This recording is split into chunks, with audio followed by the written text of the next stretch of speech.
कोल्हापुरातील पंचगंगा स्मशानभूमीमध्ये रक्षा विसर्जनावेळी मुठभर राख पाण्यामध्ये टाकून बाकीची राख इथल्या कुंडामध्ये संकलित करून महापालिकेच्या माध्यमातून शेतांमध्ये टाकली जाते।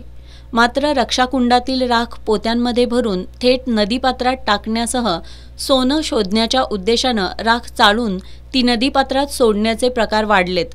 नदी प्रदूषणाला कारणीभूत ठरणाऱ्या तसंच धार्मिक भावना दुखावणाऱ्या या प्रकारांना आळा बसावा यासाठी महापालिकेनं ठोस उपाययोजना राबवाव्यात अशी मागणी पंचगंगा विहार मंडळानं केली आहे।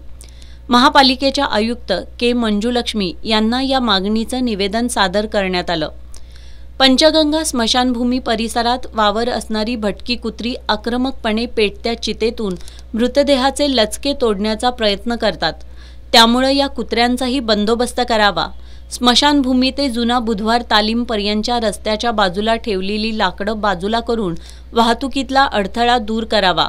खराब झालेल्या रस्त्यांची दुरुस्ती करावी अशा मागण्याही या निवेदनात करण्यात आल्यात। यावेळी सुशील भांदिगरे, शशिकांत जाधव, किसन पाटील, मुसाभाई कुलकर्णी, नितीन साळी, रणजित शिंदे, मधुकर पाटील उपस्थित होते।